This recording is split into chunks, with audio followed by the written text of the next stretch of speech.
नमस्कार, स्वागत करते हैं आप सभी का मेरे यूट्यूब चैनल पे। आशा करते हैं आप सभी लोग मस्त होंगे, स्वस्थ होंगे और आपकी पढ़ाई अच्छी चल रही होगी। तो आज हम लोग पढ़ने वाले हैं नेताजी सुभाष चंद्र बोस पर निबंध, जो कि बहुत ही बेहतरीन निबंध और बहुत ही अच्छा निबंध है। चलिए शुरू करते हैं। सुभाष चंद्र बोस जिन्हें पूरे देश में नेताजी के नाम से जाना जाता है और ये नेताजी इनको किसने बोला था? हिटलर ने बोला था।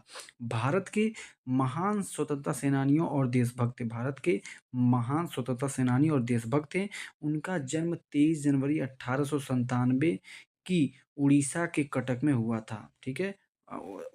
23 जनवरी 1897 को उड़ीसा के कटक में हुआ था। उनके पिता कौन थे? उनके पिता जानकीनाथ बोस थे, जो कि एक प्रसिद्ध वकील थे और उनकी माता प्रभावती देवी थी, जो एक धार्मिक महिला थीं।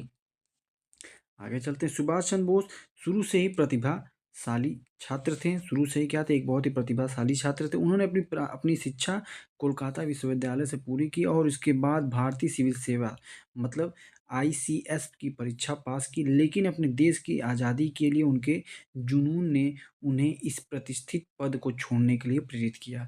देश की आज़ादी के लिए उनके दिल में इतना ख्वाब था, इतनी इच्छा थी कि उन्होंने एक प्रतिष्ठित पद को भी क्या किया? त्याग दिया। आगे चलते हैं। उन्होंने भारतीय राष्ट्रीय कांग्रेस में शामिल होकर स्वतंत्रता संग्राम में सक्रिय भूमिका निभाई, लेकिन महात्मा गांधी और अन्य नेताओं के अहिंसावादी विचारों से सहमत न होने के कारण उन्होंने कांग्रेस से अलग होकर एक फॉरवर्ड ब्लॉक की स्थापना की। आपको सभी लोगों को पता होगा कि जो हमारे गांधी जी थे वो अहिंसावादी थे और जो सुभाष चंद्र बोस जी थे वो एक प्रकार से मतलब लड़कर या किसी तरीके से आज़ादी को हासिल करने वाले व्यक्ति थे। उनके अंदर अहिंसावादी के विचार नहीं थे, वो इसके विपरीत थे। इसी वजह से उन्होंने क्या किया, ये सब चीज़ों से अलग होकर उन्होंने अपना खुद का फॉरवर्ड ब्लॉक की स्थापना की। उनका मानना था कि आज़ादी पाने के लिए संघर्ष करना और सशस्त्र आंदोलन करना ज़रूरी है। मतलब उनका मानना था कि संघर्ष करना होगा, अहिंसा से आज़ादी नहीं मिल सकती है। तो इन्होंने संघर्ष और सशस्त्र आंदोलन से करना ज़रूरी समझा। द्वितीय विश्व युद्ध के दौरान नेताजी ने जर्मनी और जापान से मदद लेकर भारतीय राष्ट्रीय सेना आईएनए, ठीक है, इंडियन नेशनल आर्मी का गठन किया। उन्होंने क्या नारा दिया था? तुम मुझे खून दो मैं तुम्हें आज़ादी दूंगा जैसे प्रेरक नारे देकर लाखों युवाओं को स्वतंत्रता संग्राम से जोड़ा। इनका बहुत ही अद्भुत नारा है, तुम मुझे खून दो मैं तुम्हें आज़ादी दूंगा। 1945 में एक विमान दुर्घटना में उनकी मृत्यु की खबर आई, लेकिन यह रहस्य आज भी बना हुआ है। ये रहस्य बना हुआ है कि उनकी मृत्यु कैसे हुई।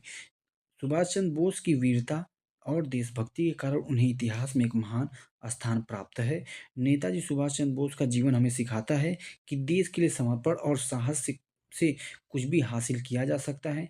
उनकी देशभक्ति और संघर्षों का हर भारतीय को सम्मान करना चाहिए या करता है। उनकी देशभक्ति और संघर्ष का हर भारतीय सम्मान करता है। निष्कर्ष क्या निकलता है इसको भी समझते हैं हम लोग।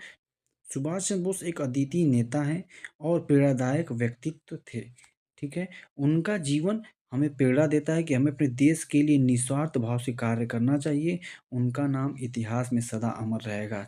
ऐसे क्रांतिकारी योद्धाओं को मेरी और पूरे भारतीय नागरिकों की तरफ से सशक्त नमन है। ऐसे वीर योद्धा हमारे धरती में जन्म लिए, हमारे देश में जन्म लिए, ये हमारे लिए बहुत ही मतलब बहुत ही ज़्यादा गर्व की बात है। इन्हीं सब बातों के साथ मैं सुभाष चंद्र बोस जी को बारंबार प्रणाम करता हूँ। इन सब बातों के साथ इस वीडियो को मैं समाप्त भी करता हूँ। उम्मीद करता हूँ कि आपको ये वीडियो अच्छा लगा हो। अगर अच्छा लगा हो तो चैनल को लाइक, शेयर एंड सब्सक्राइब ज़रूर कर दीजिएगा। जय